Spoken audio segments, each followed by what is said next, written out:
கண்டிப்பா one part woman பத்தி நம்ம பேசணும். நிறைய பேசிருக்கீங்க, நிறைய கேட்டிருக்கோம் ஆன்லைன்ல. பட் எங்களுக்கு ட்ரிச்சி லிட்ரேச்சர் ஃபெஸ்டிவல்ல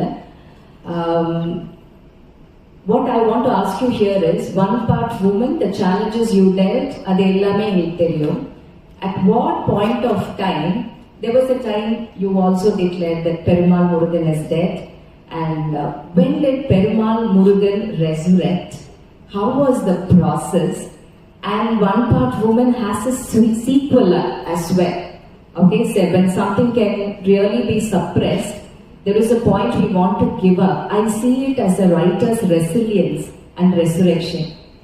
எப்ப பெருமாள் முருகன் உயிர் தெழுந்தாங்க, அந்த ப்ராசஸ் எங்களுக்கு கொஞ்சம் சொல்ல முடியுமா? அது ஒரு பெரிய கதை போல ஒரு புத்தக அளவுக்கு எழுத வேண்டிய ஒரு விஷயம். ஏன்னா சொன்ன மாதிரி ரொம்ப சுருக்கமா நான் சொல்லிடுறேன். திரும்ப நான் எழுத வந்ததுக்கு காரணம் நீதிமன்றம். இப்ப இன்னைக்கு நமக்கு இருக்கக்கூடிய மிகப்பெரிய ஒரே நம்பிக்கை நீதிமன்றம் தான் நான் நினைக்கிறேன். நீதிமன்றத்துல மோசமான தீர்ப்புகளும் வருது, அது ஒரு பக்கம். ஆனா நமக்கு மிகப்பெரிய நம்பிக்கை இன்னைக்கு இருக்கக்கூடிய சூழல்ல தரக்கூடியது நீதிமன்றம் தான். மாதுருபாகன் பிரச்சனையிலையும் நீதிமன்றம் தான் என்னை உயிர்ப்பித்தது அப்படின்னு தான் நான் சொல்லுவேன். உங்களுக்கு நிறைய பேருக்கு தெரிஞ்சிருக்கும், அந்த வழக்கை விசாரித்து தீர்ப்பு சொன்ன நீதிபதிகள் 2 பேர். எஸ்கே கவுல் தலைமை நீதிபதியாக இருந்தவர், புஷ்பா சத்யநாராயணா, அவங்க 2 பேரும் சேர்ந்த அந்த அமர்வு, அவங்க தான் அந்த தீர்ப்பை கொடுத்தாங்க. எஸ்கே கவுல் அவங்களுக்கு இங்கிலீஷ்ல அவர் வாசிப்பாரு.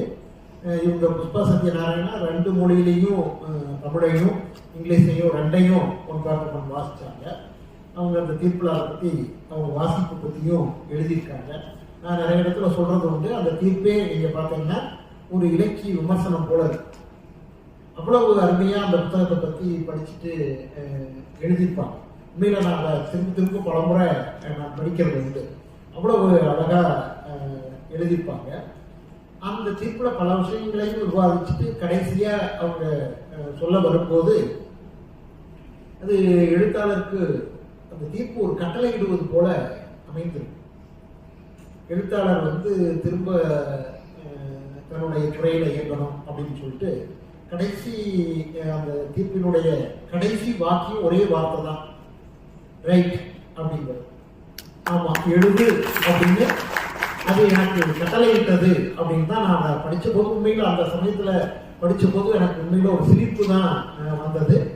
அப்போ அப்படி நீதிமன்றம் அப்படி இந்த விஷயத்தை இவ்வளவு அனலைஸ் பண்ணிக்கிட்டு நம்மை நோக்கி ஒரு வார்த்தையை சொல்லும் போது அதுக்கு ஒரு மரியாதையை கொடுக்கணும் அப்படின்னு தான் நான் திரும்ப எழுதுறேன்னு அனௌன்ஸ் பண்ணேன். அந்த அளவுக்கு அந்த தீர்ப்பு தான். Wonderful, sir. Justice always brings hope, and that is stated through your journey. And அந்த சமயம் நிறைய ரைட்டர்ஸ் சாலிடாரிட்டியும் இருந்தது இல்லை சார்? நிறைய போராட்டம், நிறைய பேர் they wanted to stand by sir's writing as well. And this question is something I wanted to ask you. What happens when voices of dissent, disagreement, dissonance is curbed? What happens to it in a family or an organization or an institution? உண்மையை பேசுறதுக்கு பயமா இருக்கும். ஏன்னா ஒரு படத்துல கூட சொல்லுவாங்க, சத்தம் போனா பேசாம இருந்துட்டு போயிடலாம் அப்படின்ற ஒரு சூழ்நிலை நிறையவே உருவாக்கி இருக்கு.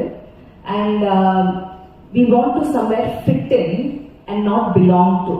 So there is a big struggle that's going on. You will be the right person to tell. Is there freedom to voice out as a common man, as a common writer, as a writer of big stature?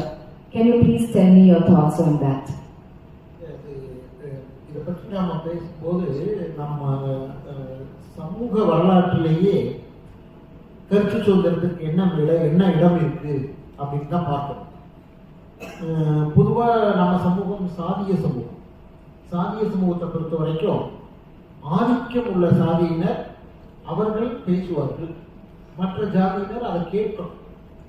மற்ற ஜாதிக்கு கருத்து சொல்வதற்கு இடம் இருக்குதா, அதுக்கான சுதந்திரம் இருக்குதா அப்படின்னா பெரும்பாலும் இல்லை. நீங்க பாருங்க, நல்ல ஐடியாவை கூட யாரு சொல்றாங்க என்பதை பொறுத்து தான் அதற்கு ஒரு வேல்யூ கிடைக்கும். நம்ம சமூகத்தை பொறுத்த வரைக்கும் நிறைய இடங்கள்ல மற்றவர்கள் பேச முடியாது. நீங்க நம்ம கல்வி அமைப்பு கூட அந்த மாதிரி தான். நான் சொல்றது ஒன்று, பல ஆண்டுகள் நான் ஆசிரியராக பணியாற்றினேன். ஆசிரியர் பேசுவார், அதுதான். மாணவர்கள் பேசவே மாட்டாங்க. மாணவர்கள் பேசக்கூடாது அப்படின்னு கூட இருக்கு. பேசினா என்ன பெரியவனா நீ அப்படின்னு கேட்கிற ஆசிரியர்கள் ஏராளமான பேர். அதனாலதான் நீங்க நிறைய இடங்கள்ல மாணவர்களை பேச வைக்கவே முடியாது. ஏன்னா அவங்க அப்படியான ஒரு இதுக்குள்ள தான் வந்திருக்காங்க. அவங்க பேசினா ஆசிரியர்கள் திட்டுவாங்க அப்படிங்கிற பயம் இருக்கும். இந்த மாதிரியான ஒரு அமைப்பு தான். அப்ப இங்க எப்படி ஒரு கருத்து சமநிலை வரும், கருத்து விவாதம் அப்படிங்கிறது எப்படி வரும்? அதுதான் நம்ம கிட்ட இருக்கக்கூடிய பிரச்சனை. நீங்க கருத்து விவாதம்ங்கிறதே ஒண்ணு கிடையாது நம்ம கிட்ட. ஒரு ஒன்வே தான், ஒருத்தர் சொல்றது மற்றவங்க கேட்கணும் அப்படிங்கிற அமைப்பு முறை இங்க இருக்கு.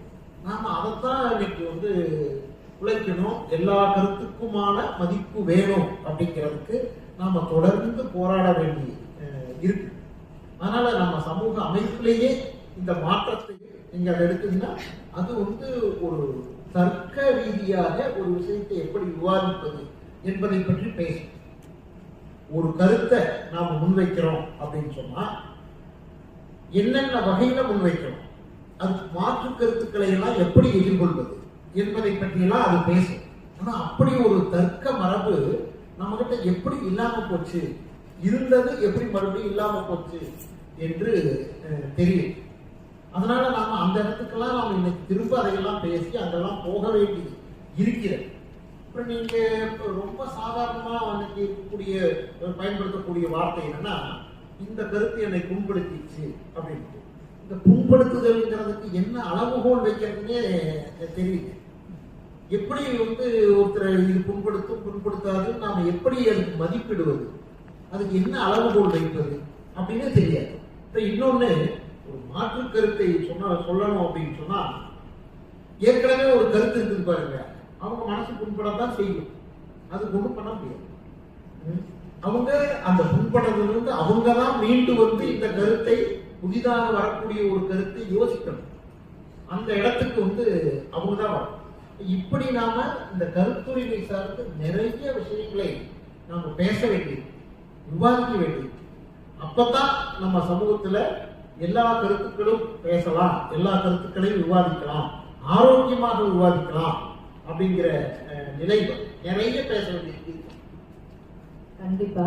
we come from a culture, நெற்றிக்கண் திறப்பினும் குற்றம் குற்றமே அப்படின்ற ஒரு கல்ச்சர்ல இருந்து வந்துட்டு சார் சொன்ன மாதிரி நம்ம அமைதியா இருந்துட்டு பேசாம போயிடலாம் அப்படின்ற ஒரு தாட் வரையில we need to really voice out whatever we have to say that is needed for the growth of civilization.